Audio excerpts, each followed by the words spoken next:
பொங்கல் அதுவுமா நம்ம இன்றைக்கி பொள்ளாச்சிலேருந்து உலக தமிழ்கிட்ட பேச போகிறோம். புது பானை, புது துணி, புது யுகம், பொள்ளாச்சி, இது எல்லாத்தையும் கலந்து பார்த்தா ரொம்ப மகிழ்ச்சியாக இருக்குது. நம்ம கலாச்சாரம்லாம் எவ்வளோ பெரிய விஷயம், அதெல்லாம் நம்ம விட்டுட்டு போகிறோமேன்ற நல்ல விஷயத்தை சொல்கிற ஒரு பட்டிமன்றம். பொழுதுபோக்குக்காக தான் நம்ம பண்டிகைலாம் கொண்டாடுறோம் அப்படின்னு சொல்கிறதுக்கு தமிழ் நெஞ்சன்.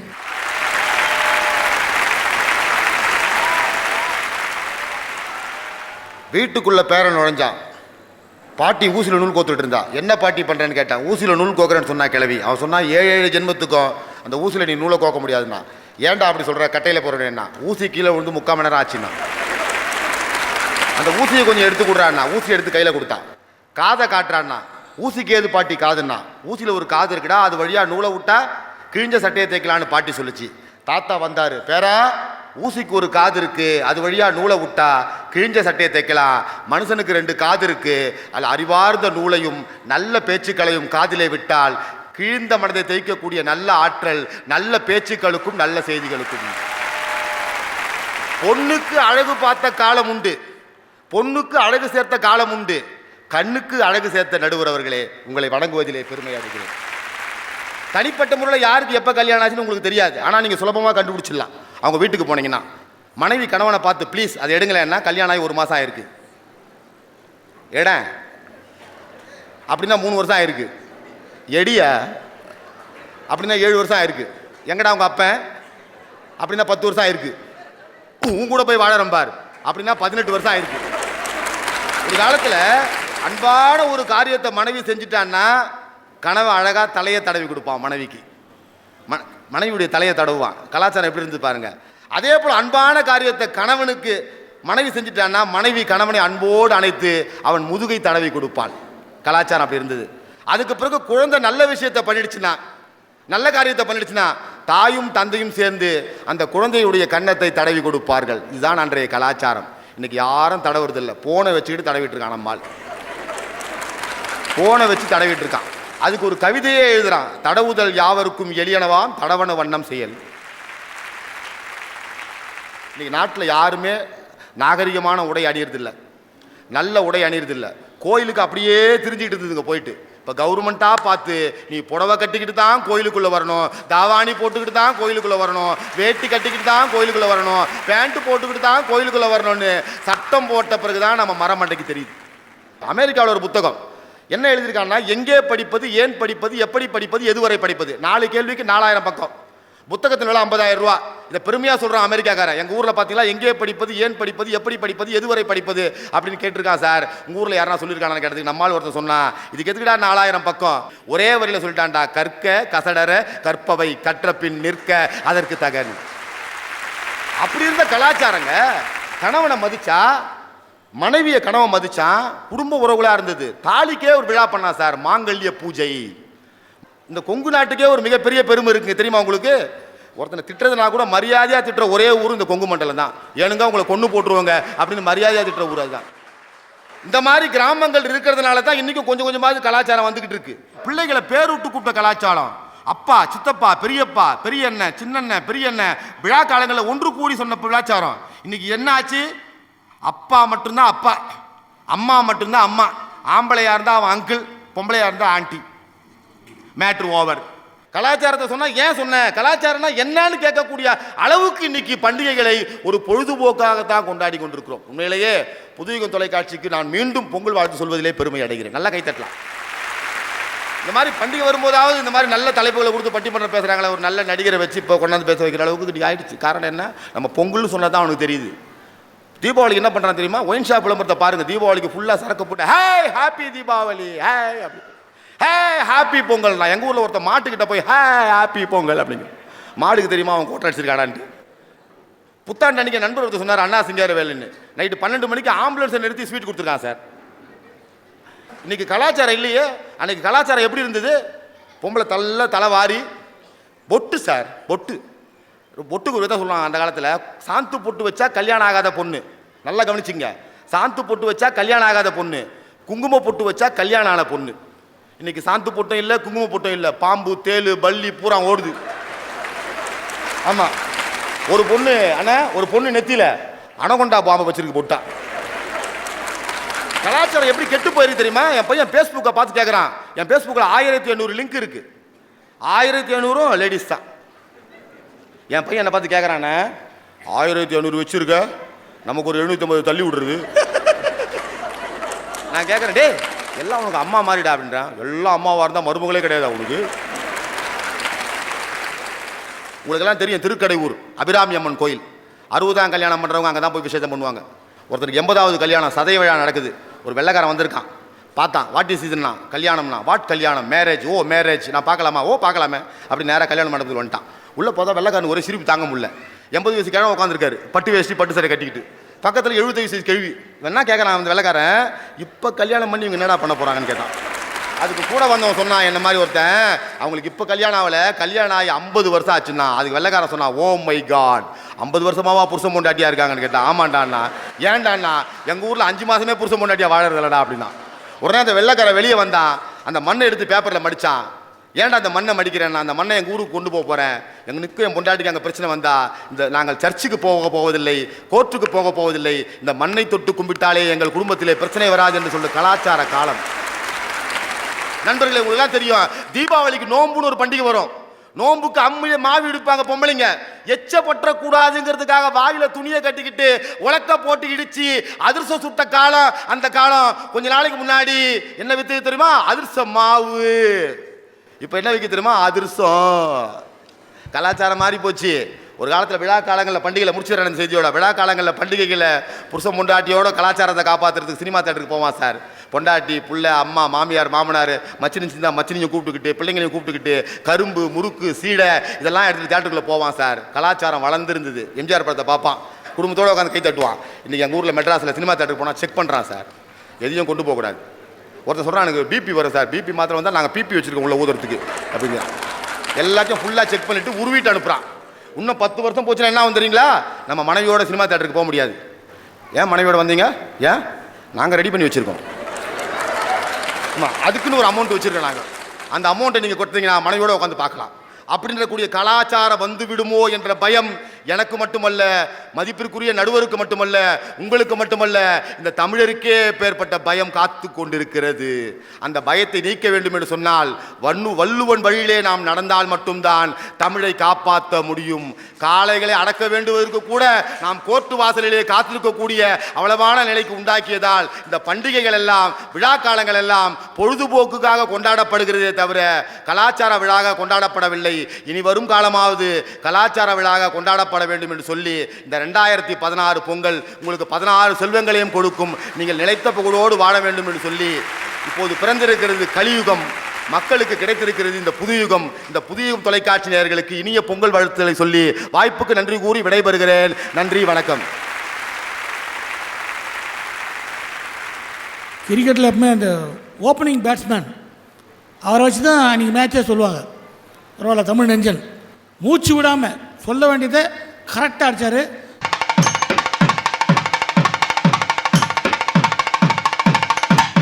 இன்றைக்கும் கலாச்சாரத்தை பின்பற்றி தான் பண்டிகைகள்லாம் கொண்டாடப்படுது. அதுக்காக தான் பண்ணு வாதாரத்துக்கு கிருத்திகா கணேஷ் அவங்க நெல்லை.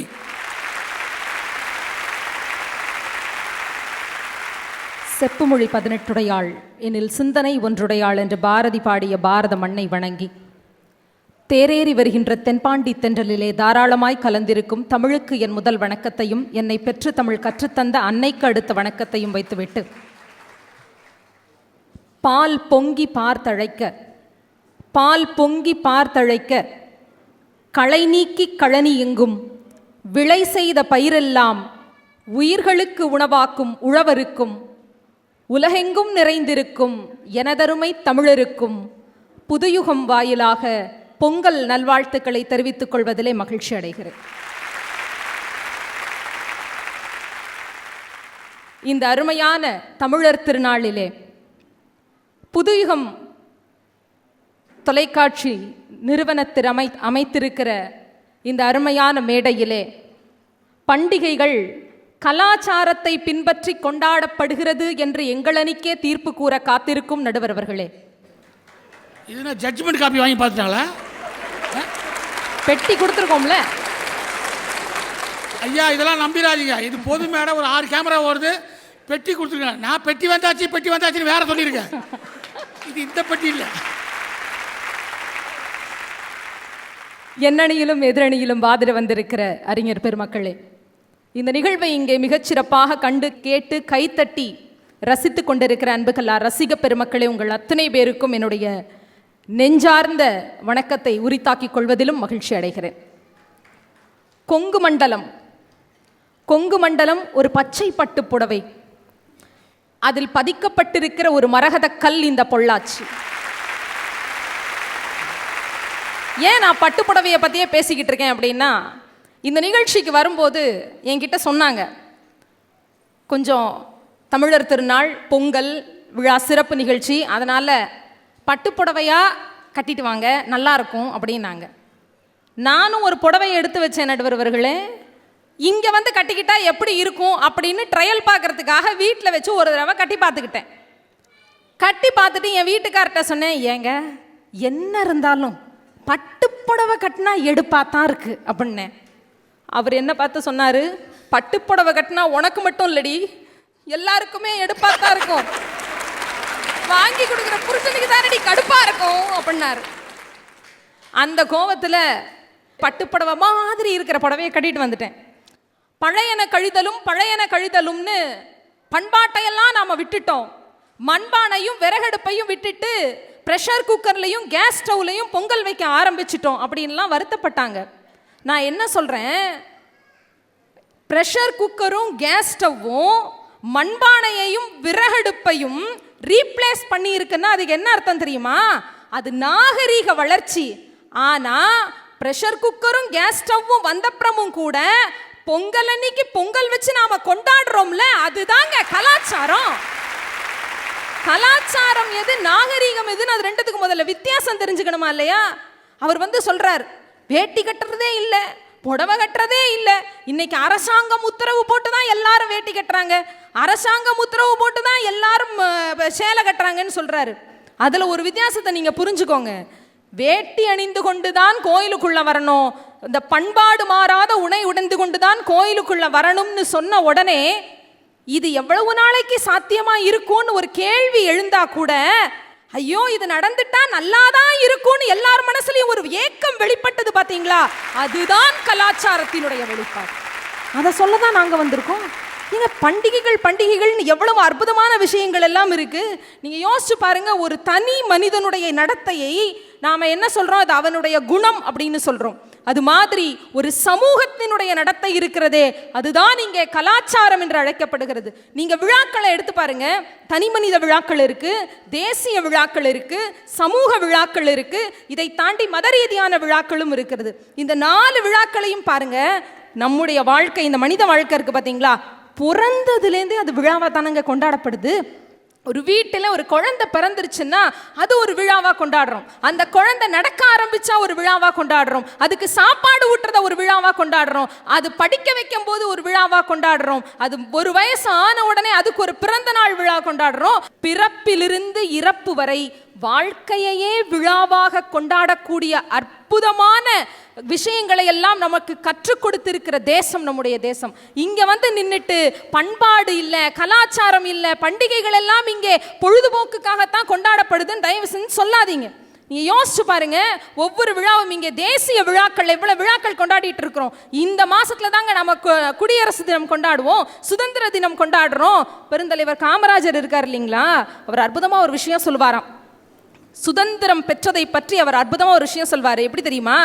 எப்பா நாங்க சோறு சமைச்சு வச்சுட்டோம். அவர் சோறு சமைச்சிட்டோன்னு சொன்னது சுதந்திரத்தை. எப்பா நாங்க சோறு சமைச்சு வச்சுட்டோம், இந்த சோறு சமைக்கிறதுக்கு ஏகப்பட்ட கட்டை வெந்திருக்கு, பரிமாறும் போது பார்த்து பரிமாறுங்க அப்படின்னு சொன்னாராங்க. இது போன்ற அற்புதமான விஷயங்களை எல்லாம் நாம் நினைவில் கொள்வதற்காக, மீண்டும் மீண்டும் நினைவுபடுத்தி பார்ப்பதற்காக நாம் தேசிய விழாக்களை கொண்டாடுறோம். ஒவ்வொரு சுதந்திர தினத்திலையும் ஒவ்வொரு குடியரசு தினத்திலையும் நாம கொடியேற்றி கொண்டாடுகிறோம். நீங்க யோசிச்சு பாருங்க, கொடியேற்ற நாம் பயன்படுத்தி கொண்டிருப்பதெல்லாம் வெறும் கயிறுகள் அல்ல. சுதந்திர போராட்ட களத்திலே தங்களுடைய கணவன்மார்களை இழந்த பெண்கள் கழுத்திலிருந்து இறங்கிய தாலி கயிறுகள் தான் இன்றைக்கும் இந்த தேசத்தினுடைய கொடிக்கயிறுகளாக பயன்பட்டுக் கொண்டிருக்கிறதுங்கிறத நாம மறக்க கூடாது. நம் தேசத்தினுடைய கலாச்சாரம், தேசத்தினுடைய நாகரிகத்தை எல்லாம் நமக்கு நினைவுபடுத்துகிற அற்புதமான விழாக்களாக தேசிய விழாக்கள் நாம கொண்டாடிட்டு இருக்கோம். அடுத்து பாருங்க, சமூக விழா. இந்த சமூகத்தில் எத்தனை அருமையா உழைப்பாளர்களுடைய பெருமையை சொல்லுகிற அற்புதமான விழாவாக தொழிலாளர் தினம் கொண்டாடிட்டு இருக்கோம். பெண்களை போற்றுகிற விழாவாக மகளிர் தினம் கொண்டாடிட்டு இருக்கோம். எவ்வளவு அற்புதமான விஷயங்களை எல்லாம் இந்த பூமிக்கு கொடுத்த, நம்முடைய தேசத்திற்கு கொடுத்த மிகச்சிறந்தவர்களை நினைவு கூறுகிற, அவர்களுடைய வாழ்க்கை வரலாற்றை புரட்டி பார்க்கக்கூடிய ஒரு அற்புதமான வாய்ப்பாக இன்றைக்கு நாம் சமூக விழாக்களை கொண்டாடிட்டு இருக்கோம். அடுத்து பாருங்க, மத விழாக்கள்ங்க.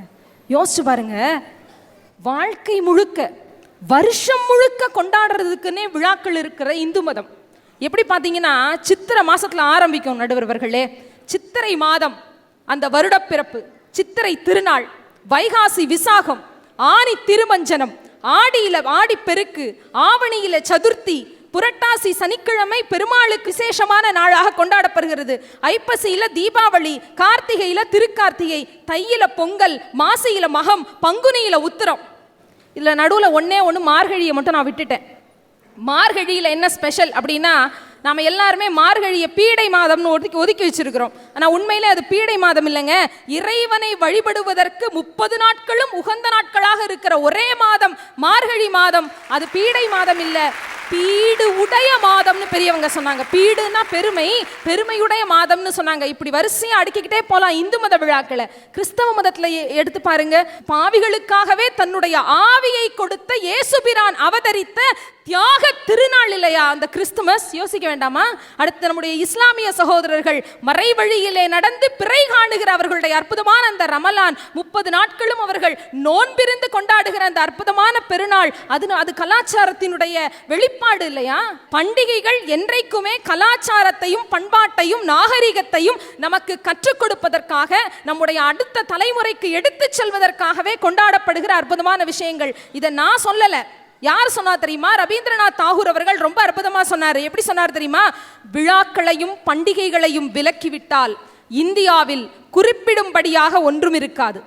கலாச்சாரம், ஒருமைப்பாடு, இறையுணர்வு மற்றும் இலக்கிய சிறப்பு ஆகியவையே இந்தியாவை கட்டிக்காத்து வருகின்றன அப்படின்னு தாகூர் சொன்னார்னா, அந்த வார்த்தைகள் இன்றளவும் நிஜமாகத்தான் இருக்கின்றன.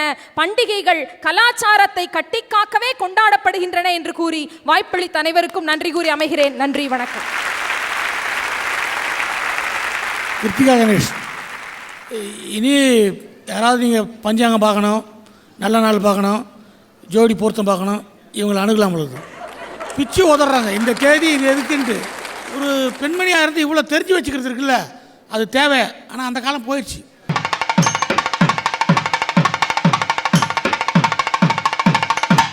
பொழுதுபோக்காக தான் எல்லா வாழ்க்கையும் எல்லா பண்டிகையுமே தவிர ஒன்றும் கலாச்சாரம் அப்படி இப்படிலாம் ஒன்றும் கிடையாது. ஜாலியாக இருப்போம். இன்றைக்கி பொங்கல்னா ஸ்வீட்டாக பொங்கல் கொடுக்குறாங்க, புது ட்ரெஸ் போட்டுக்கிறாங்க. தீபாவளினா வெடி வெடிக்கிறாங்க. ஜாலியாக இருக்கிறதாங்க பண்டிகை. இதை போய் ஏதோ கலாச்சாரம் அப்படி இப்படின்னு சொல்லிக்கிட்டு அப்படின்னு வாதாடுறதுக்காக உங்கள் ஊர் சத்யா, கோவை சத்யா. வள்ளுவன் வாக்கினிலே பிறந்து கம்பன் கைகளிலே தவழ்ந்து கண்ணதாசனின் காதலியாய் விண்ணுக்குள் மலையாய் மண்ணுக்குள் நீராய் எனக்குள் நீயாய் உனக்குள் நானாய் நமக்குள் நாமாய் வித்தாக பிறந்திட்ட சத்தான தமிழுக்கு எனது கரம் சிரம் தாழ்த்திய முத்தான முதற்கோடி வணக்கங்கள். அருமையான இந்த தமிழர் திருநாளிலே உங்களுக்கெல்லாம் பொங்கல் வாழ்த்துக்களை கூறி நடுவர் அவர்களே நேரடியாகவே விஷயத்துக்கு வந்துடுறேன். அருமையாக எதிரணியிலிருந்து வந்து கிருத்திகா பேசினாங்க.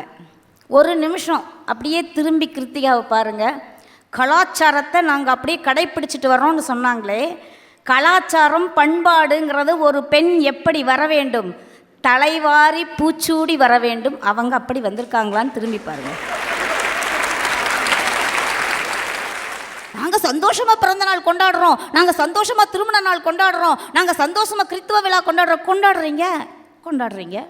எப்படி கொண்டாடுறீங்கிறதான் இங்கே கேள்வி. அட்சய திருதி அன்னைக்கு போய் நகை வாங்கினா நகை சேரும்னு சொல்லி கொடுத்த நீங்கள் சரஸ்வதி பூஜை அன்னைக்கு 2 புத்தகம் வாங்கினீங்கன்னா கல்வி வளருண்டான்னு சொல்லி கொடுத்துருக்கீங்களா? நான் கேட்குறது அதுதான். என்ன நினச்சிட்டு வந்து பேசிகிட்டு இருக்கீங்க? இது என்ன ஈசன் படி இருக்கிற இதிகாச காலமாக? ரேஷன் படக்கு 2 கட்டாங்காலங்க. இங்கே வந்து நின்றுக்கிட்டு நீங்கள் கலாச்சாரமும் பண்பாடும் வளருது பண்டிகைகள்னால் எங்கே வளருதுன்னு கேட்குறேன். இப்போ நான் பொங்கல் அன்னைக்கு இங்கே வந்துட்டு நீங்கள் பேசுகிறக்கு வீட்டில் மாமன் பொங்கல் வச்சுட்டுருக்கிறாரு. நல்லா யோசிச்சு பாருங்கள். இதுதானுங்க கலாச்சார சீரழிவுங்கிறது. பெண்கள் காலையில் எழுந்திரிச்சு மார்கழி மாதம் பீடு நடை ஓட்டு பெண்கள் வந்தாங்கன்னு சொன்னாங்க எதிரணியிலிருந்து. பீடு நடை ஓட்டு எங்கெங்க வந்தாங்க? இன்னைக்கு மார்கழி மாதத்தில் 4 மணிக்கு எழுந்திரிச்சு தலைக்கு குளிச்சுட்டு நீ கோலம் போட்டு போய் பிள்ளாருக்கு தண்ணி ஊற்றிட்டு வா சாமின்னு நாம் அனுப்புவோம். அது ஒரு காலத்தில் இருந்துச்சுங்க. இன்னைக்கு அந்த பிள்ளை என்ன பண்ணுதுங்க, நைட்டு 12 மணிக்கு எழுந்திரிச்சு 12:01 அடுத்த நாள் பிறந்துருச்சுங்களாமா. 12:01 கோலத்தை போட்டுட்டு போய் படுத்துவங்க 6 மணிக்கு எழுந்திரிச்சு குளிச்சுட்டு பிள்ளாருக்கு தண்ணி ஊற்றி போகுதுங்க. எங்கெங்க பண்பாடு இருக்குது? இல்லை பண்பாடு இருக்குதுன்னு பேசுறதுக்கு வந்துட்டாங்க. ஆனால் சில்லுவண்டு மாதிரி பேசுனாங்க வருங்க. நடுவர் வேற சொன்னார். எனக்கு பெரிய வருத்தம் நடுவர் மேலே. நல்லா பேசிட்டாங்க, எல்லாம் தெரிஞ்சு பேசினாங்கன்னாங்க. தேசிய விழா கொண்டாடுறோமாமா. தேசிய விழா நம்ம இப்போ தானே சுதந்திரம் கொண்டாடுறோம், இப்போ தானே குடியரசு கொண்டாடுறோம். இல்லைங்களே நாங்கள் சனிப்பெயர்ச்சி நைட்டு 1 மணிக்குன்னா நம்ம 12 மணிக்கே போய் கோயில் வாசலில் தவம் கிடக்கிறோம். வாசு திறக்குமான்னு பார்த்துட்டு, அதே நைட்டு 12 மணிக்கு சுதந்திரம் வாங்கணுமே, நைட்டு 12 மணிக்கு யாராச்சும் சேர்ந்து சுதந்திரம் கொண்டாடி இருக்கிறோமா? இல்லை கேட்குறேன் நான். தெரிஞ்சு வச்சுக்கோணும் இல்லைங்க. சுதந்திரம் எத்தனை மணிக்கு வாங்கணும்னு இன்னைக்கு இருக்கிற குழந்தைகளுக்கு தெரியலீங்க. இதுதானுங்க சத்தியமான உண்மை. இதில் எங்கே நீங்கள் கலாச்சாரத்தையும் பண்பாட்டையும் காப்பாற்றுறீங்கன்னு கேட்குறேன். இதில் வேற பாருங்க, இன்னைக்கு இருக்கிற பிள்ளைகளுக்கு பாவாடை தாவணி கட்டுன்னா அப்படின்னு எண்ணம் அப்படிங்குது. நெசமாலும்னா சத்தியமாக நான் வயிற்றுச்சல்ல சொல்கிறேன்னுங்க.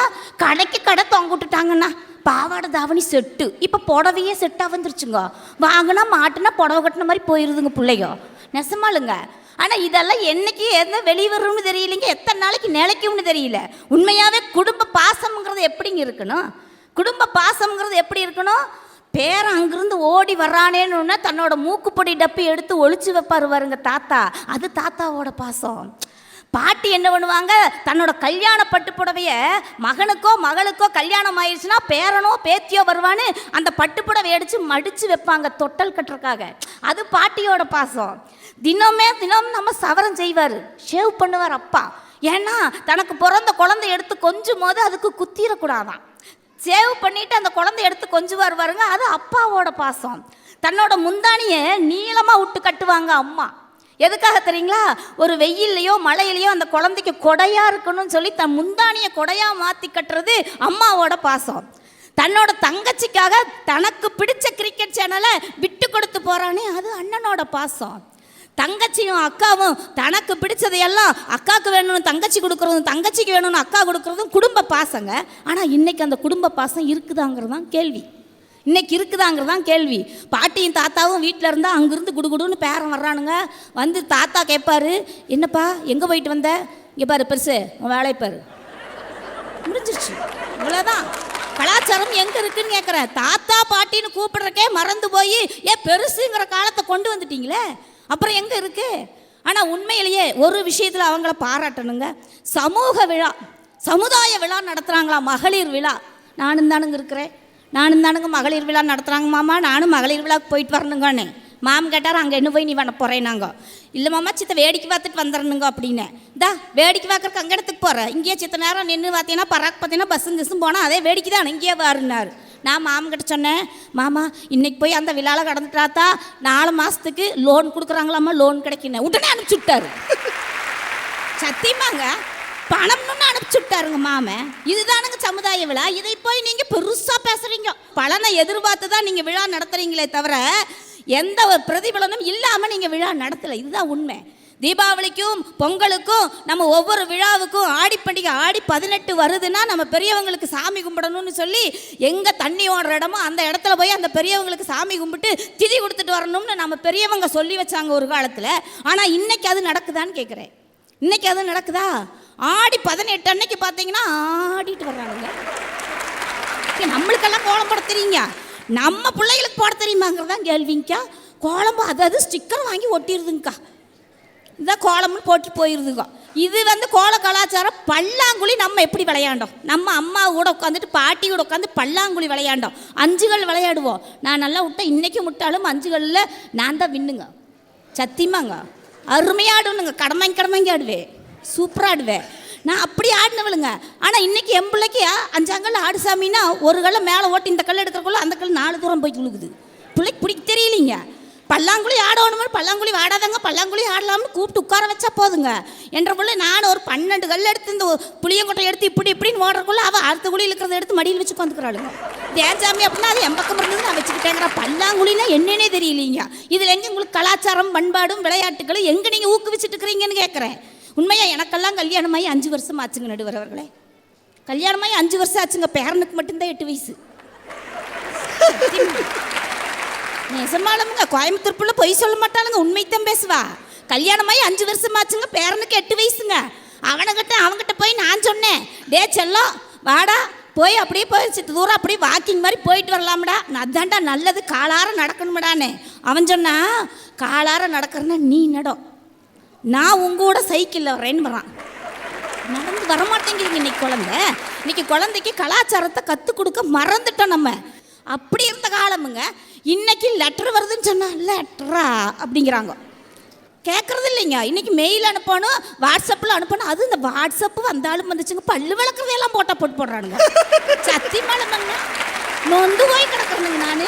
சத்தியமாலங்க இப்படின்னு ஓப்பன் பண்ணுனா போதுங்க, குட் மார்னிங் மெசேஜ் 50 வந்து நிற்கிதுங்க. எதையும் ஆஃப் பண்ணுறது எதையும் ஆன் பண்ணுறதுன்னு தெரியும் முடிக்க வேண்டிய. சத்தியமாக நானெல்லாம் பச்சை பட்டன் சிகப்பு பட்டன் இருக்கிறனால பொழைச்சணுங்க. இல்லைன்னா ஒன்றும் இல்லைன்ட்டு இருப்பேன் நான் பாட்டுக்கு.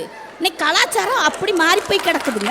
இவங்க வந்து கலாச்சாரமும் பண்பாடும் அங்கே தூக்கி நிறுத்திட்டு இருக்கிறாங்களாமா. எங்கே தூக்கி நிறுத்திட்டு இருக்கிறீங்க?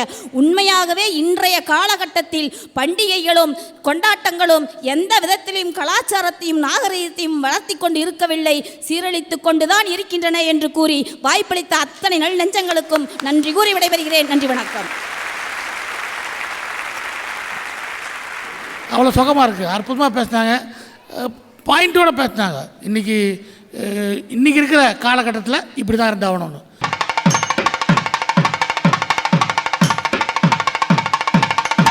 ஸ்கூல் பொண்ணுங்க பிரமாதமான பட்டு பாவாடை தாவணி போட்டு அழகான கொண்டை நல்ல பூ வச்சுட்டு நெத்தி சீட்டெலாம் வச்சுக்கிட்டு ஜிமிக்கி போட்டுட்டு, இதே அது இவ்வளோ அழகாக பொண்ணுங்க ட்ரெஸ் பண்ணிட்டு போகுது அவனோடனே, என்னம்மா கோயிலுக்கு போயிடலான்னு. இல்லை, எங்கள் ஸ்கூலில் இன்றைக்கி fancy dress competition. Fancy dress காம்படிஷனுக்கு தான் பாவாடை தாவணி கட்டுற காலம் வந்துருக்குது. மற்ற நேரத்தில் இல்லை அவங்க இஷ்டத்துக்கு ட்ரெஸ் போட்டுக்கிறாங்க. இப்படி விஞ்ஞான வேகமாக இருக்குது. இல்லை பெரியவங்க சொல்லி கொடுத்தது தான் முக்கியமான விஷயம். அதை பின்பற்றி தான் வரணும். ஒரு பண்டிகை நமக்கு ஒரு விஷயத்தை கலாச்சாரத்தை சொல்லிக் கொடுத்து ஆதாரத்துக்காக விமலா அண்ணாதுரை. தனக்குள் பல கோடி வார்த்தைகள் இருந்தாலும் தன்னை புகழ ஒரு வார்த்தை இல்லாத என் அன்னை தமிழுக்கு முதல் வணக்கம். போற்றுதலுக்கும் பாராட்டுதலுக்கும் உரிய நடுவர் அவர்களுக்கும், இந்த வாதத்தினை வாதிடுவதற்காக வந்திருக்கக்கூடிய பேச்சாளர் பெருமக்களுக்கும் எனது அடுத்த வணக்கம். கருப்பட்டிக்கு பெயர் போன பொள்ளாச்சியில் இன்று பட்டிமன்றம். புதுயுகம் தொலைக்காட்சியின் வாயிலாக இந்த நிகழ்வினை ரசித்துக் கொண்டிருக்கக்கூடிய ரசிக பெருமக்களே, தங்கள் பாதத்தை தாங்கும் பாரதத்தை என் தலையால் தொடுகிறேன், தாழ்மையாய் வணங்குகிறேன். நடுவர் அவர்களே, இன்னைக்கு என்ன பேச்சு, பேரனை வந்து வாக்கிங் கூட்டு போனாங்களாம், அவன் வரமாட்டேன்ட்டானா. இந்த அம்மாவுக்கு சுகரு, இது வாக்கிங் போக வேண்டிதான், அவன் எதுக்கு வரணும்னு நான் கேட்குறேன். நீ சுகரை குறைக்க நடக்கிறம்மா, அவன் எதுக்கு உங்க கூட நடக்கணும்? எங்கள் அணியில் பேசிய கிருத்திகா, முடியை பாருங்கள், குடும்ப குத்துவிளக்காக வரவில்லையே, பெரிய ஆதங்கம். மிகப்பெரிய கலாச்சாரம் அதுக்குள்ளே ஒளிஞ்சிக்கிட்டு இருக்குது. அதெல்லாம் தெரியாமல் பேசுகிறவங்க தான் எதிரணி. ஏன் தெரியுமா அந்த அம்மா முடி இப்படி போட்டு வந்திருக்காங்க? மாமியாருக்கு உடம்பு சரியில்லை, நல்லா ஆகணும்னு சொல்லி போன மாதம் மொட்டை போட்டவங்க அவங்க. அப்படியா? இதுக்கே ஜோராக ஒரு கை தட்டி கொடுக்குறேன். இப்படி ஒரு மர்ம வேலை நான் இந்த மேடையில் மட்டும் தான் பார்க்குறேன். நான் சென்னையிலேருந்து வரேன். போன மாதம் என்ன நடந்ததுன்னு உங்கள் எல்லாருக்கும், டிசம்பர் 2 என்ன நடந்தது எல்லாருக்கும் தெரிஞ்ச விஷயம். வெள்ளத்தால் சென்னையே புரட்டி போட்டது. அந்த புரட்டி போட்ட அந்த நிகழ்வுக்காக மிகப்பெரிய ஹோட்டலில் நடக்கக்கூடிய அந்த கொண்டாட்டங்கள், பல அந்த ஐடி கம்பெனியில் நடக்கக்கூடிய கொண்டாட்டங்களை எல்லாம் ரத்து செய்து விட்டார்கள். ஏன் தெரியுமா? ஏன் சென்னை மக்கள் எல்லாம் மழையில் அவதிப்படும் போது நாங்கள் கொண்டாட்டத்தை கொண்டாட மாட்டோம் என்று எல்லாவற்றையும் ரத்து செய்தார்கள் என்று சொன்னால் இதுதானங்க கலாச்சாரத்தினுடைய உச்சகட்டம். என்ன வந்து பேசிகிட்டு இருக்கீங்கன்னு உனக்கு ஒன்றும் புரியல. அதுவும் அழகான மானுட வாழ்க்கையினுடைய தத்துவத்தை சொல்கிறதெல்லாம் பொங்கலுங்க. கரும்பு நடுவர்களே, நீங்கள் கரும்பு சாப்பிட்ருக்கீங்களா? கடிச்சே சாப்பிட்ருக்கேன். நீங்கள் நுனி கரும்பு பார்த்தீங்கன்னா உப்பு கரிக்கும், அடிக்கரும்பு பார்த்தீங்கன்னா இனிப்பாக இருக்கும். அது நம்முடைய வாழ்க்கையிலே உழைப்பை சொல்லி தருவதுங்க. இளமையில் நீ உழைத்து வியர்வையோடு வாழ்ந்தால் முதுமையிலே இனிப்பாக உன்னால் வாழ முடியும் என்கிற மிகப்பெரிய தத்துவத்தை சொல்லி கொடுக்கறது நம்மளுடைய பண்டிகைகள் இல்லையா? இது கரும்பு ஜூஸாக குடித்தா எப்படி தெரிய போகுது? கரும்பை கட்டி சாப்பிட்டவங்களுக்கு தெரிய போகுது, அது கலாச்சாரம். இவங்க கரும்பு ஜூஸாக குடிச்சுறாங்க, எல்லாமே இனிப்பாக தானே இருக்குது. திருவள்ளுவர்கிட்ட போய் கேட்டிருக்காங்க, இந்த உலகத்தில் யாருங்க மனுஷன், எப்படி இருக்கணும் ஒரு மனுஷன்? திருவள்ளுவர் சொல்கிறாரு, ஒரு மனுஷன் எப்படி தெரியுமா இருக்கும்? வையத்துள் வாழ்வாங்கு வாழ்பவன் வானுரையும் தெய்வத்துள் வைக்கப்படும்னு சொன்னார். அடுத்த கேள்வி அவர்கிட்டே போட்டாங்க. நம்மால் கேள்வி கேட்குறதுலாம் சூப்பராக கேட்பானே, அப்படி யாராவது இருக்காங்களா? பூமியில் யாராவது இருக்காங்களா அப்படின்னு கேட்டிருக்காங்க. இருக்கிறாங்களே, எங்கே இருக்காங்க? உழுதுண்டு வாழ்வாரே வாழ்வார், மற்றெல்லாம் தொழுதுண்டு பின் செல்பவர்னு சொன்னார். எங்கள் உழவந்தாயா உலகத்திலே வாழக்கூடியவன்னு சொன்னதுனால தான் இன்றைக்கு நம்ம உழவர்களுக்கு நன்றி சொல்லக்கூடிய ஒரு விழாவை கொண்டாடிட்டு இருக்கிறோம். பொங்கல் என்பது இந்துக்களின் திருவிழா கிடையாது, இந்தியர்களினுடைய திருவிழா.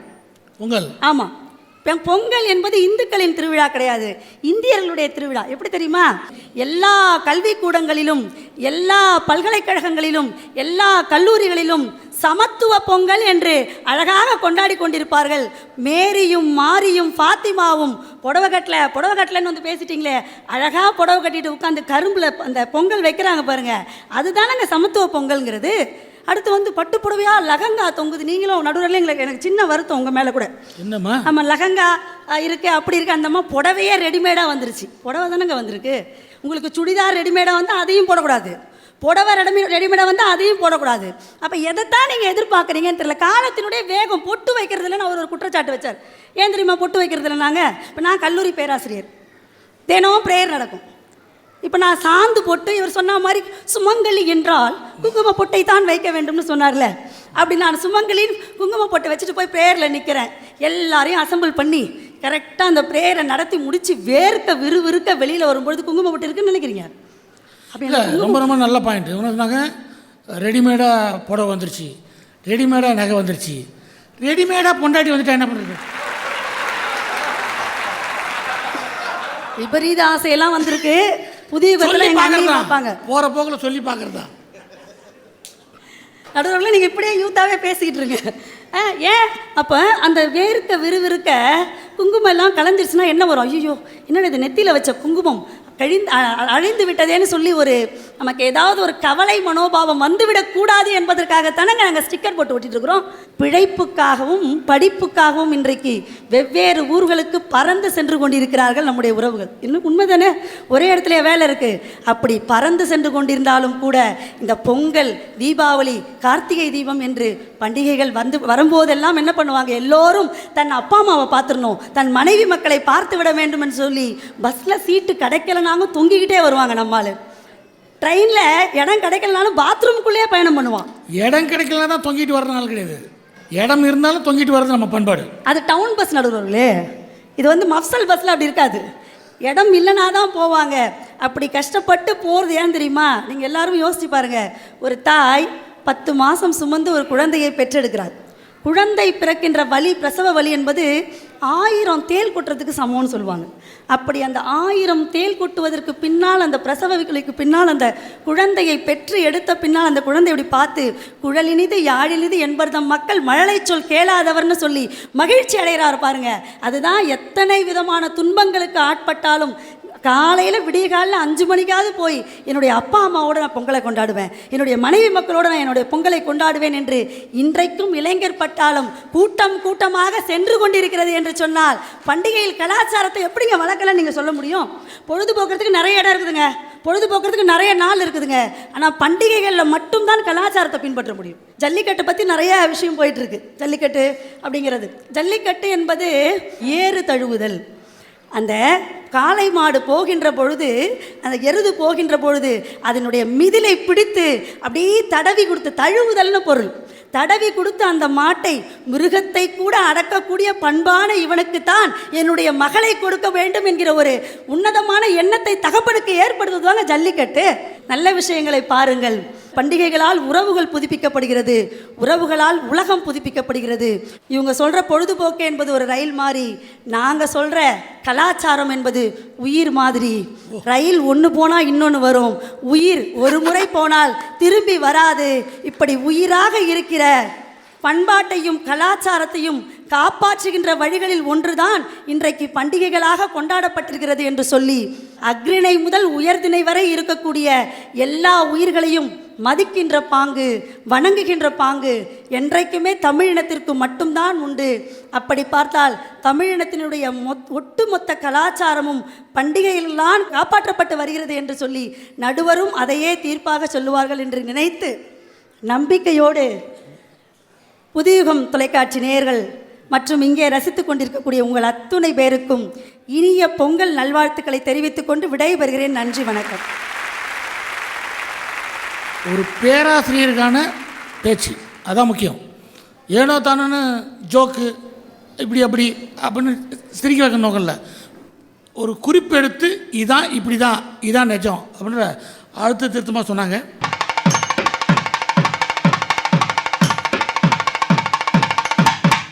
இங்கே பேசும்போது நிறையா உறவுகள் பற்றி தான், நம்ம பிள்ளைங்க அப்புறம் அண்ணன் தம்பிங்க எல்லாம் ஒன்றா உட்காந்து கொண்டாடுறது. ஒரு பையன் பிறந்தானா அவனுக்கு அடுத்து ஒரு பையன் பிறந்தானா அவன் தம்பி, இவன் அண்ணன்.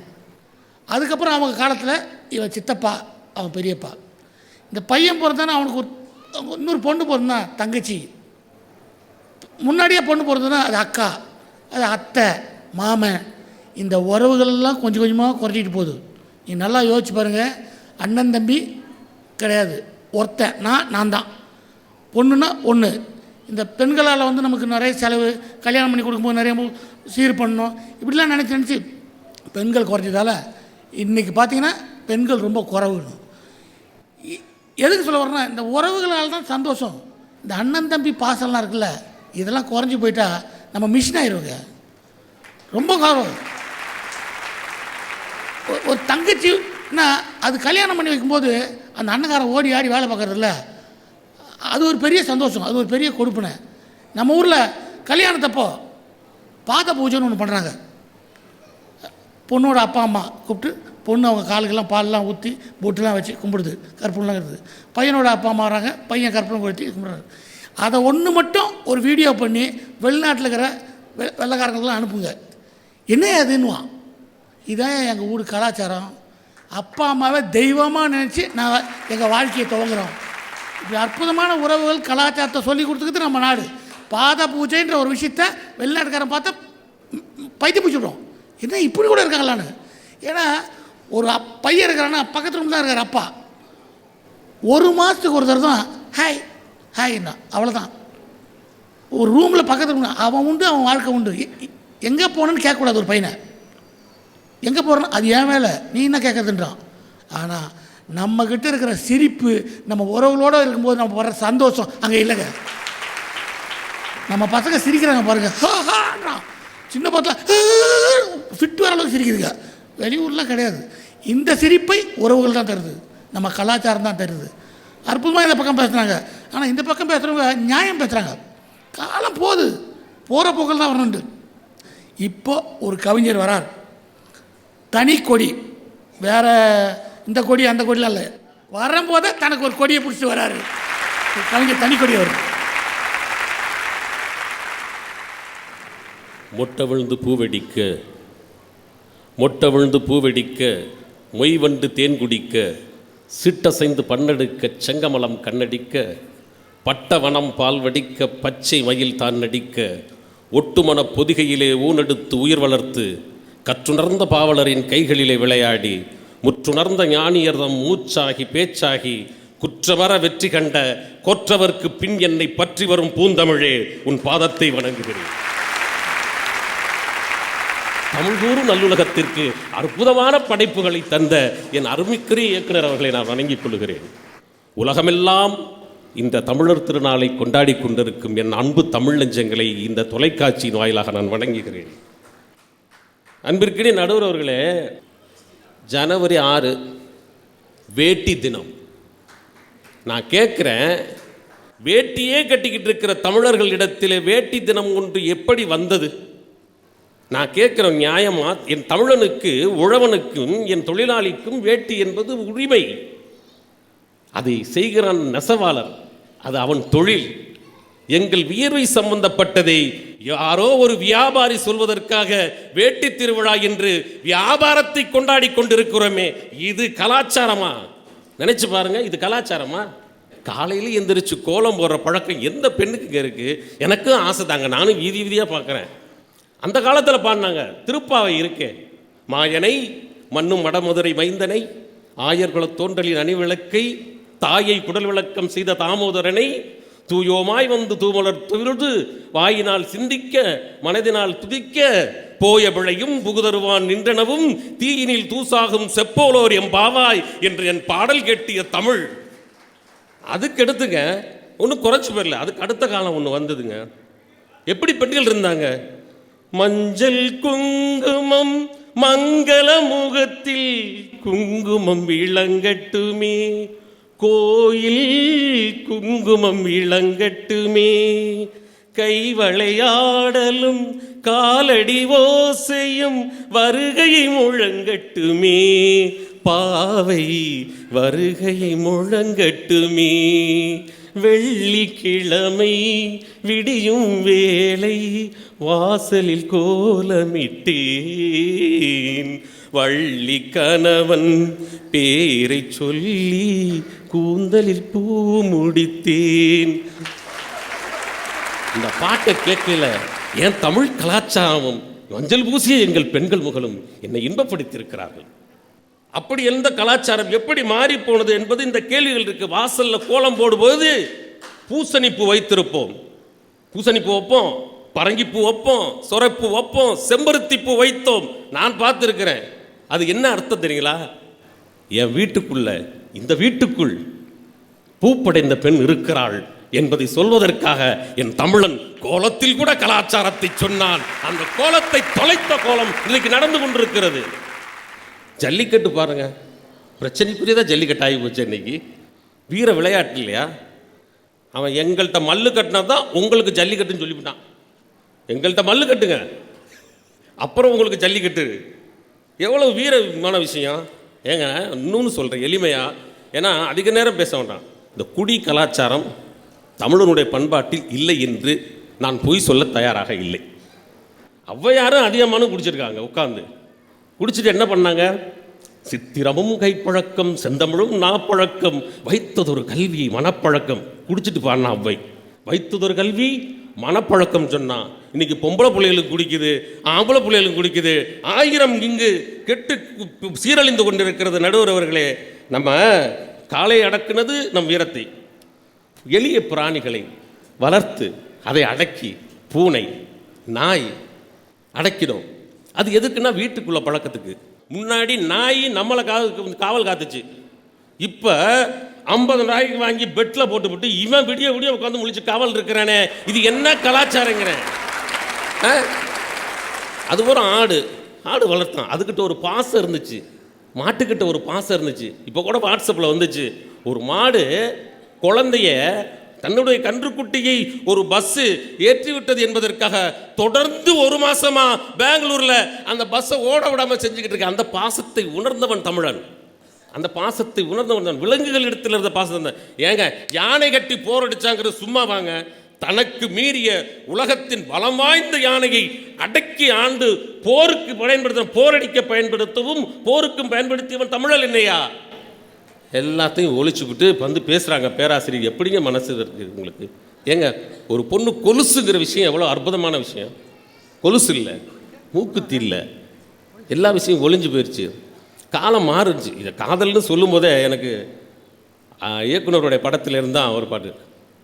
எத்தனை சினிமா எத்தனை ட்ராமா பார்த்தாச்சு, எத்தனை டூயட் எத்தனை டியூனு கேட்டாச்சு, இத்தனை பார்த்து இத்தனை கேட்டு என்னாச்சு, புத்தி எங்கெட்டு சக்தி எங்கெட்டு போயாச்சு, கிட்டப்பா அந்த காலத்தில் காயாத கனகத்தை, பியு சின்னப்பா வந்த காலத்தில் காதல் கனி ரசமே மன்மத லீலை கேட்டி காலத்தில் நடையா இது நடையா நம்ம நடிகர் திலகம்பாணியிலே ஹலோ ஹலோ சுகமா அட ஆமா நீங்க நலமா எங்கேயும் தான் கேட்டோம் அன்னை எம்ஜிஆர் பாட்டுக்களை இந்த கால இளைஞர் செய்யும் காதலுக்கு இளையராஜா எந்தன் பாட்டு இருக்கு வீட்டில் அதை பாடுங்க பொண்டாட்டிய லவ் பண்ணுங்க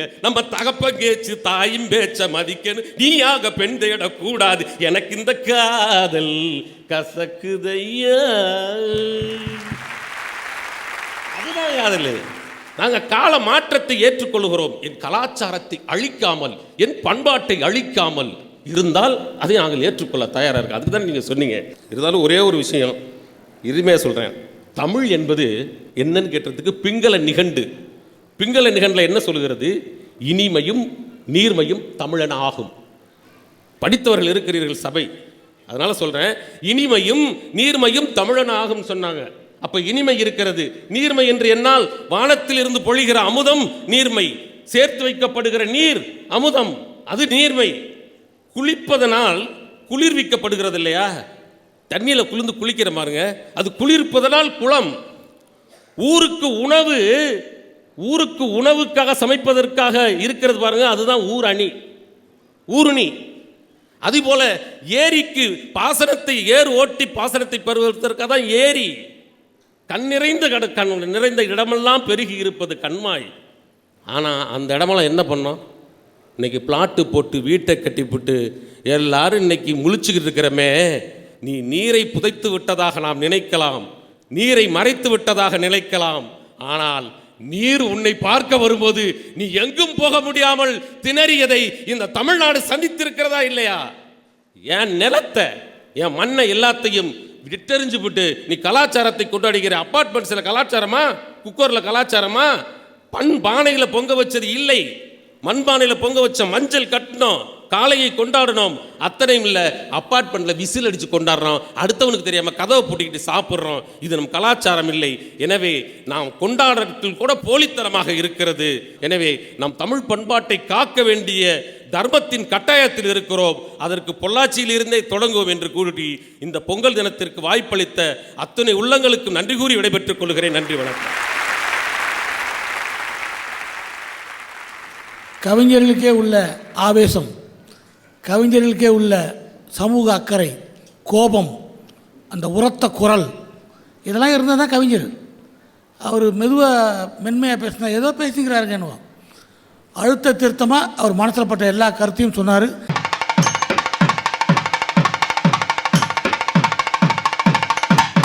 நமக்கு எல்லாரையும் அனுசரித்து போகிற வாழ்க்கை. எதுக்கு அனுசரிக்கணுன்றது இன்றைய வாழ்க்கை. நம்ம அதுவானா அனுசரித்தே போவோம். இந்த அணியில் இதுக்கெல்லாம் பதில் சொல்கிற அளவில் நம்ம பாரம்பரியமாக நம்ம விழாக்கள் பூரா கலாச்சாரத்துக்காக தான் பண்ணுறதுக்காக ஒரு ரவிக்குமார் பெருந்துறையிலேருந்து வந்திருக்காரு. இளமையான ஒரு மனிதர், உற்சாகமாக நோட் பண்ணியிருக்காரு. சொல்லுங்கள். செந்தமிழே உயிரே நருந்தேனே, செயலினை மூச்சினை உனக்களித்தேனே, நைந்தாள் எனில் நைந்திடும் என் வாழ்வு, நன்னிலை உனக்கெனில் எனக்கும் தாமே. உமிழ் நீரையும் தமிழ் நீராய் சுரக்க வைத்த அன்னை தமிழின் திருவடிகளுக்கு என் முத்தான முதல் வணக்கங்களை சமர்ப்பித்து,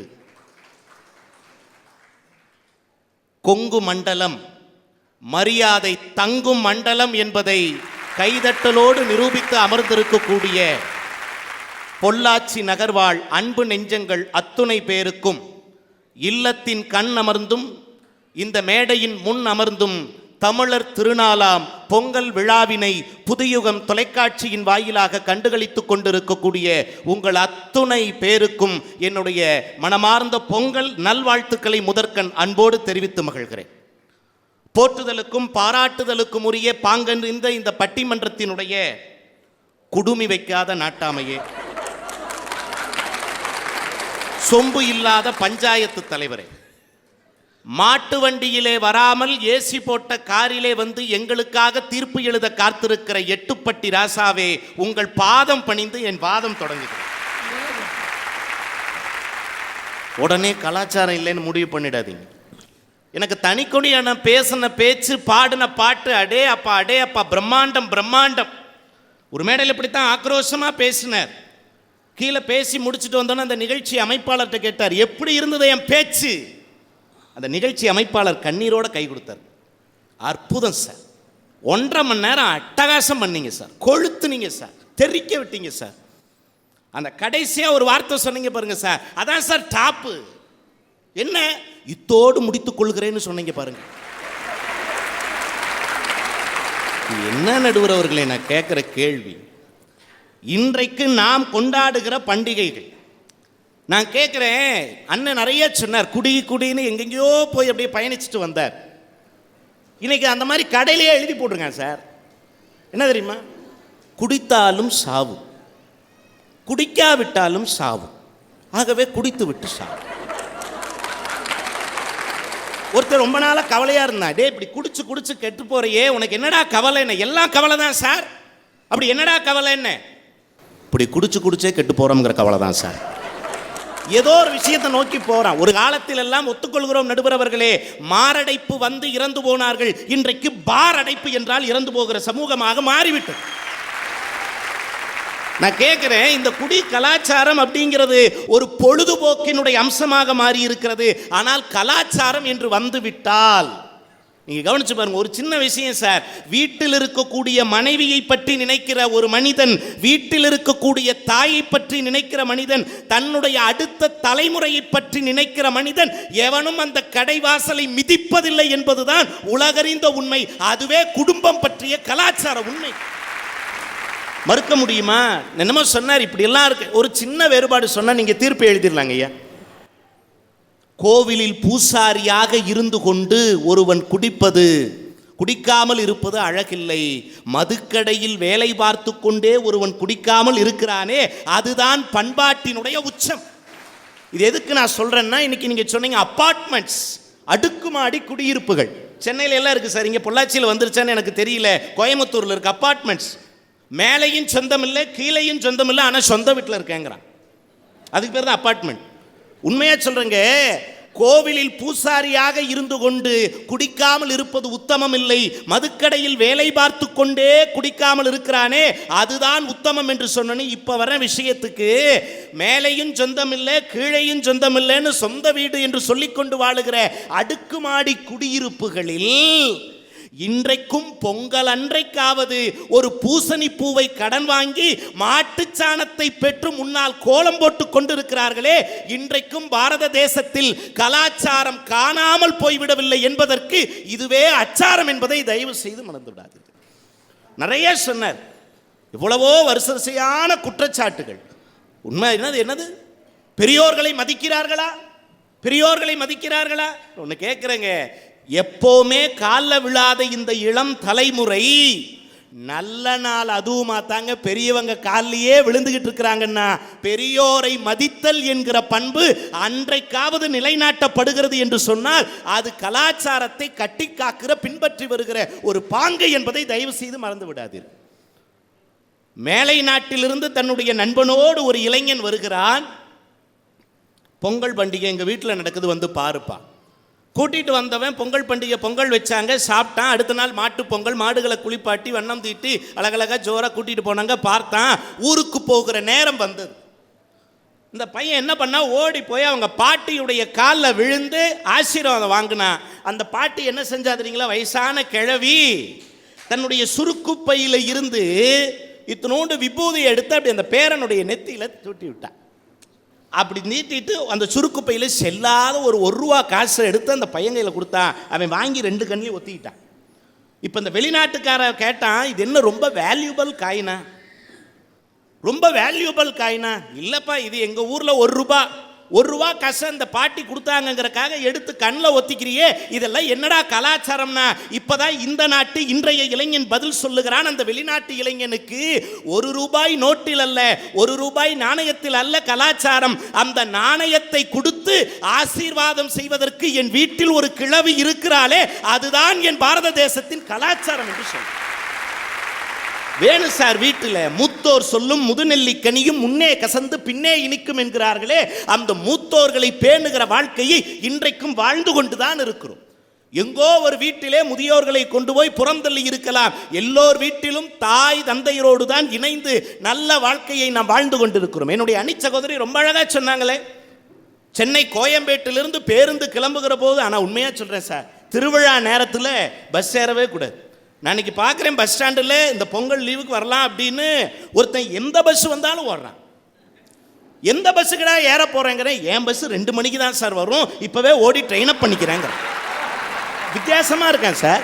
நான் கேட்குறேன், அப்படி வேர்த்து விறுவிறுத்து பெத்த குழந்தைய ஜன்னல் வழியே அப்படி துணிச்சு அவன் போய் இடம் போடுறான் சார். இவ்வளவு சோதனைகளையும் தாண்டி இவ்வளவு துன்பங்களையும் பட்டு தான் பிறந்த, தான் தவழ்ந்த, தான் நடந்த, தான் தரிசித்த தன்னுடைய கிராமத்தை பார்ப்பதற்காக வருகிறானே, ஒன்றும் இல்லை சார். இயற்கையோடு இணைந்த வாழ்க்கையை பண்டிகை காலத்திலாவது நாம் பின்பற்ற வேண்டும் என்கிற கலாச்சாரத்தன்மை இன்றைய தலைமுறையிடத்திலே இருக்கிறது என்பதை உணர்த்தி காட்டுவதற்குத்தான் என்பதை தயவு செய்து மறந்து விடாதீர்கள். நிறைய சொன்னாங்க. அதில் என்ன காலை அடக்கிறத பற்றியெல்லாம் நீங்களும் சொன்னீங்க, அவங்களும் சொன்னாங்க. சத்தியமாக சொல்கிறேன் சார், இந்த ஜல்லிக்கட்டுக்கும் கல்யாணத்துக்கும் ஒரு வித்தியாசம் இருக்குது. உண்மையா, ஜல்லிக்கட்டுக்கும் கல்யாணத்துக்கும் ரெண்டுலையுமே வளர்க்கிறவன் எஸ்கேப் ஆயிடுவான், அடக்க நினைக்கிறவன் தான் மாட்டிட்டு முழிப்பான். உண்மைங்க. ஜல்லிக்கட்டுக்கும் என்னமோ இதெல்லாம் பெரிய மறைந்த நம்முடைய வேளாண் விஞ்ஞானி நம்மாழ்வார் அவர்கள் ஒரு வார்த்தை சொன்னார். உங்கள் வாழ்க்கையில் உங்களுக்கு எப்பவாவது தான் டாக்டர் தேவைப்படுவார். உங்க வாழ்க்கையில் எப்பவாவது தான் உங்களுக்கு இன்ஜினியர் தேவைப்படுவார். உங்க வாழ்க்கையில் எப்பவாவது தான் லாயர் தேவைப்படுவார், வழக்குரைஞர் தேவைப்படுவார். உங்க வாழ்க்கையில் எப்பவாவது தான் அந்த மாதிரி ஒரு தொழில் பொறியாளருக்கு தேவைப்படுவார் சொன்னார். கடைசியாக சொல்லிட்டு சொல்லும்போது முடிச்சாரு, ஆனால் எப்பொழுதுமே 3 வேளை உணவினை நீங்கள் கையால் உண்ண உழவன் தேவைப்படுவான் என்பதை மறந்து விடாதீர்கள்னு சொல்லுவாரு. அந்த உழவரை நன்றியோடு நினைத்து பார்க்கிற விழாவினை இன்றைக்கு ஒவ்வொரு தமிழனும் செம்மாந்த நிலையில் கொண்டாடி கொண்டிருக்கிறான் என்று சொன்னால் கேட்டு பாருங்க. இதுதாங்க கலாச்சாரம், இன்னும் மரித்து போகவில்லை இந்த மண்ணிலே என்பதற்கான ஒரு சின்ன விஷயம் சார். எல்லாம் உயிர்களை பற்றி பேசுனீங்களே, மாட்டிலேயே தமிழன் ஒரு கலாச்சாரத்தை வச்சான் சார். என்ன தெரியுங்களா, அந்த காலத்தில் ஒரு சொல் வழக்கு உண்டு, அடி காட்டுக்கு நடு மாட்டுக்கு நுனி வீட்டுக்குமா. அது என்ன அடி காட்டுக்கு? இந்த நெல்லை அறுக்கும் போது பார்த்தீங்கன்னா அடியில் இருக்கிற தாள் இருக்கும் பாருங்க, அந்த அடிப்பகுதி அதை அப்படியே காட்டில் விட்டுருவாங்க. மீண்டும் உழவோட்டும் போது அது பார்த்தீங்கன்னா மக்கி உரமாக போய்விடும். இந்த நடுவில் இருக்கிற தாள் இருக்கு பாருங்க, அது வைக்க போராக மாறி மாட்டுக்கு உணவாக பயன்படும் நுனியில் இருக்கிற நெல்மணியை தான் தமிழன் வீட்டிற்கு கொண்டு வந்து சேர்த்தான் என்று சொன்னால், அந்த நெல் அறுவடையில் கூட ஒரு கலாச்சாரத்தன்மையை நம்முடைய இனம் பறைசாற்றி இருக்கிறது.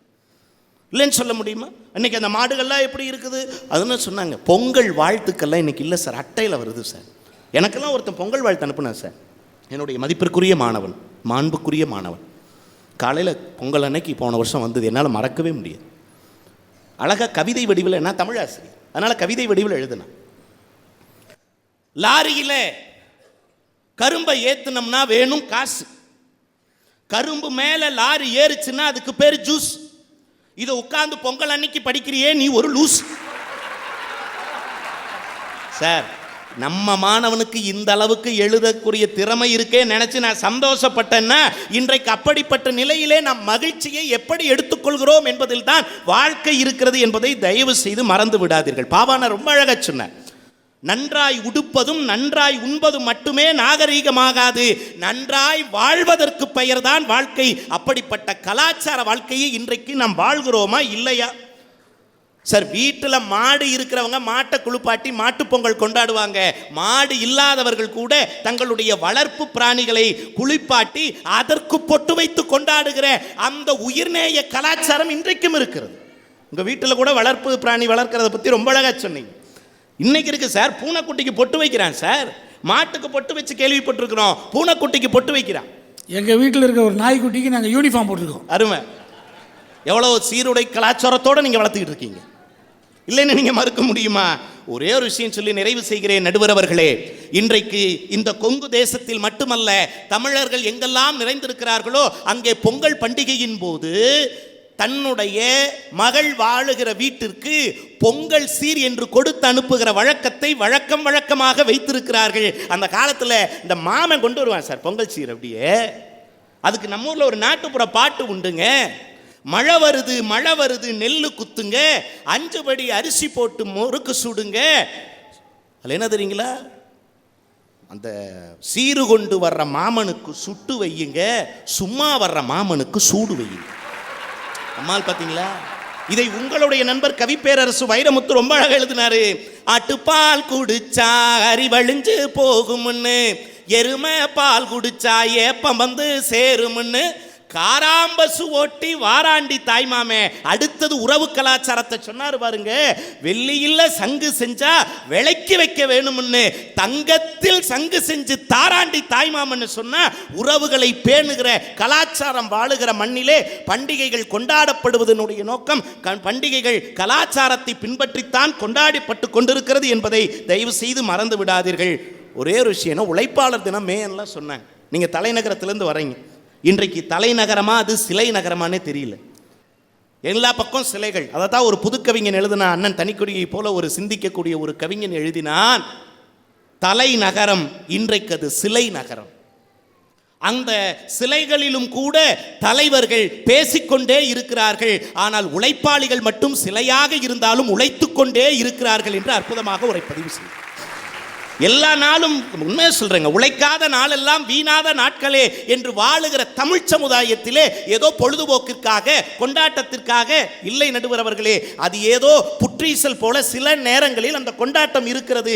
ஆனால் பெரும்பாலும் அதனுடைய அடி இழையாக அடி நாதமாக நம்முடைய பண்பாட்டு வேர்கள் தான் நம்முடைய குடும்பத்தை தாங்கி நிற்கிறது என்பதை தயவு செய்து மறந்து விடாமல். திருவிழாவை பற்றி சொன்னீங்க, அந்த வார்த்தையவே திருப்பி போடுங்க. திருவிழா, விழா திரு என்று வரும். எந்த சமூகம் திருவிழாவை கொண்டாடி வருகிறதோ அந்த சமூகம் ஒருபோதும் விழாது இருக்கும் என்பதை உணர்த்துவதற்காகத்தான் தமிழன் திருவிழா என்கிற பெயரையே வைத்தான் என்று சொன்னால், பெயரிலே பண்பாட்டை தாங்கி இருக்கிற, பெயரிலேயே கலாச்சாரத்தை தாங்கி இருக்கிற, பெயரிலேயே பெருமையை தாங்கி இருக்கிற ஒரே இனம் நம்முடைய தமிழினம். அந்த தமிழினம் என்றைக்குமே பண்டிகைகளை கலாச்சாரத்தோடு தான் பின்பற்றி கொண்டிருக்கிறார்கள், பொழுதுபோக்குக்காக அல்ல என்பதை சொல்லி, தைமகளின் பிறந்த நாளை தமிழ் மணக்க போற்றுவோம். பகலவனை வணங்கும் நாளில் பகைவரையும் வாழ்த்துவோம். வாய்ப்புக்கு நன்றி, வணக்கம்.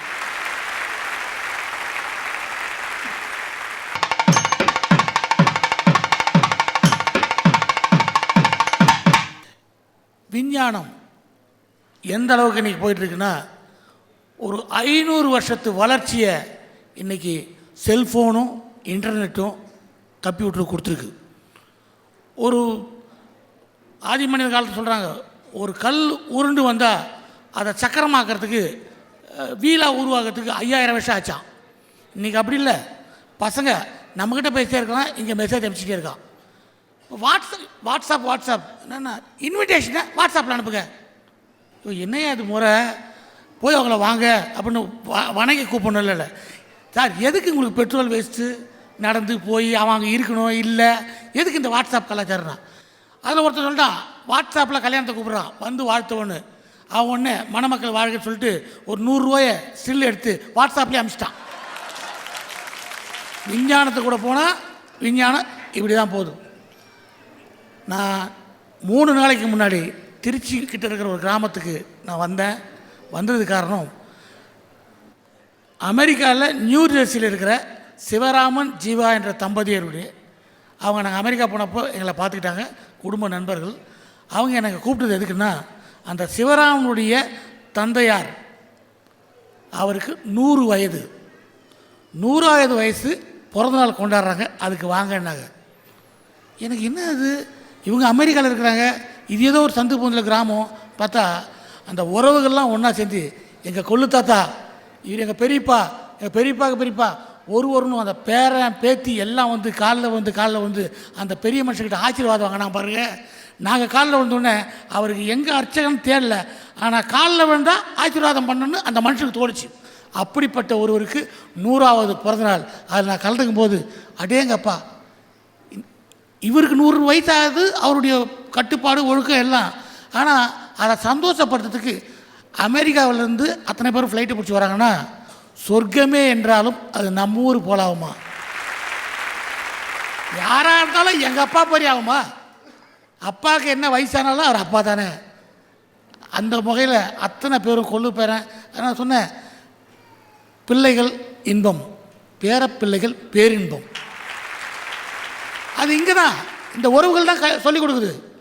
தாத்தா எனக்கு ட்ரெஸ் எடுத்து கொடுத்தாரா, பாட்டி எங்கள் பாட்டி நான் அவங்க ஊருக்கு போயிருந்தப்போ ஒரு நாள் பண்டிகை வந்து என்னை சுற்றி முத்தம் பார்த்து சாப்பிடுப்பா அப்படின்னாங்க. ஏன் ஒளிச்சு சாப்பாடு போடுறாங்கன்னா 2 முழு முட்டை வச்சாங்க. எனக்கு முதல் முழு முட்டையை அப்போ தான் சாப்பிட்றேன். 2 முழு முட்டை. அதை நான் 3 மாதமாக எல்லார்ட்டையும் சொல்லியிருப்பேன், எங்கள் பாட்டி எனக்கு முழு முட்டை வச்சு சோறு போட்டாங்க. இதில் தான் பார்த்தா இருக்குது, அன்பு இருக்குது. ஒரு விஷயம் நண்பர்களே, நான் ஆஸ்திரேலியாவில் எனக்கு ஒரு நண்பர் இருக்கார், பாலா அப்படின்ட்டு. அவர் நல்ல நண்பர். அவருக்கு எனக்கு உள்ள ஒரு தொடர்பு இந்த உலகத்தில் என்னென்னமோ இருக்குதுன்றதுக்கு. அவர் என்கிட்ட ஃபோனில் பேசுவார், சினிமா பற்றிலாம் தெரிஞ்சுக்கணுவார், நாட்டு நடப்பலாம். ஒரு 2 வருஷமாக நான் அவர் பேசிகிட்டு இருக்கேன். ஃபோன் பண்ணால் ஒரு அரை மணி நேரம் 1 மணி நேரம் பேசுவார்.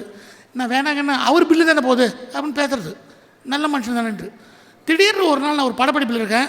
அன்றைக்கி பூஜை, பயங்கர க்ரௌடு. ஒரு கேரக்டர் என்னை பார்த்துக்கிட்டு இருக்குது. நான் டக்குன்னு நீங்கள் பாலா தானே அப்படின்னேன். ஆமாம் அப்படின்னாரு. நான் ஆடி போயிட்டேன். நான் எப்படி கேட்டேன்னு இன்றைக்கி வரைக்கும் எனக்கு தெரியல. அவர் தான் பாலா.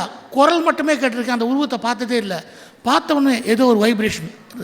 அந்த நண்பர், நான் ஆஸ்திரேலியா போகும்போது அவங்க வீட்டுக்கெலாம் போனேன், எல்லாம் பார்த்தோம்.